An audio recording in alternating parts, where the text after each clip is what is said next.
point, if you're having a home birth, do I understand that the NHS will then provide you with the services you may need, which is a midwife, the medical equipment, you know, sharp scissors, clamps, all of those things? Yes, absolutely. What they normally do is they bring around a kit at 37 weeks, and it just has, everything the midwives and you would need in it. I mean, just very practical things like, you know, absorbent sheets to put down and, you know, to prevent mess, and gloves for the midwives and all that kind of thing. And all absolutely clean and sanitised as Yeah, well. absolutely. So that was withdrawn from you, so you had to get your own stuff. Yeah.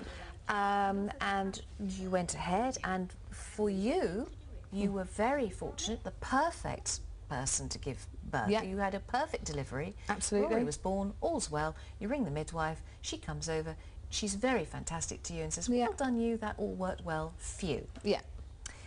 And that's for you, that was a great experience. Absolutely. And yes, we hear the argument that women have been doing this for millions of years, therefore, why can't we do it on a natural birth, Claire, is a good thing. Because for millions of years we've had a very high mortality rate of mothers and babies. 500,000 women die worldwide in childbirth, 500,000, and in developed countries, roughly 15% of births develop complications that need medical intervention. So, of course, masses of women could give birth, as Claire did, and get away with it, but that's how I see it. You've got away with it. If something went wrong... Yeah, but do you agree that birthing in general has become too medicalised? A lady flat on her back, pushing away, rather than being able to get up, walk about, do it the way her body's asking her to do it? Yes, I actually sympathise with a lot of what Claire said, because I think whilst they're very, very good midwives and good hospitals, they're bad midwives, not friendly. They don't look after mothers properly. They are more interested in looking at machines rather than the mother herself. And I think all of these things can give mothers such a bad birth experience that it has this negative effect that people say, I want to give birth at home. So what would be the perfect way for you then? I mean, if you had a client coming to you saying, this is my first baby, I don't quite know what to do, I don't want to be strapped to a table, I don't want to necessarily have high-tech things, although I appreciate I might need it, but what is the perfect way for you? To me, it would be to give birth in a hospital, in a birthing unit, where you can give birth in a nice relaxed surroundings with a midwife who you know, who you've seen a lot during labour.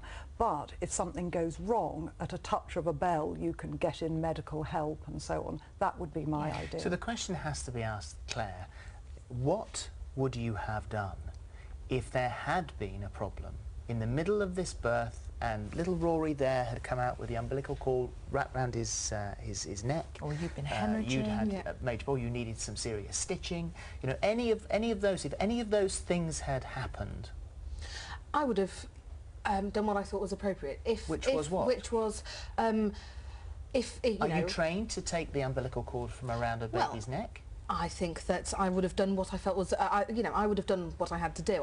I'm a paediatric nurse, and my partner and I did a resuscitation course. Yes, but you're not. But with the greatest respect, you're actually not from that end. You're actually working from this end, and that doesn't make it any easier. Absolutely. I mean, I always have made a big point of saying I was never going to martyr myself or my baby. If I felt there was any need for medical assistance, I would have sought it immediately. You want to jump? Yes, the point is that when you're giving birth, if the baby has the cord wrapped really tightly around his neck, he is going into fetal distress. How long have you got? About 4 minutes. But the thing... So in 4 minutes you could either have a dead baby or a very severely brain-damaged baby, and you won't know when you're giving birth. You won't know. So what about that then? Well, what I say, and in my experience, is that normally and often a baby who is in fetal distress during the labour and has the cord around its neck, for example, the labour will not progress as smoothly. You know, as my labour did. And I was always very aware of the fact that if my labour was abnormal in any way, you may not have known though. But that's what you're saying. You may not know when it's gone abnormal. What worries me is that Claire is saying she's not doing a martyr to the cause, but out there'll be women who think, I'll do the same. They won't have your training, they won't have your knowledge. They'll give birth in the country with no ambulances to hand, nothing, because they think your experience was great. That's what I think is so dangerous. And then they'll howl For they the will NHS. howl for the Yes. NHS when something goes wrong, Absolutely. or they may need care for the rest of their lives And because who they have will a brain pay for damaged that? baby. Exactly. And who pays for No, that? I've always made it very clear that this was my decision, an educated decision that I made, and it was the right decision for me.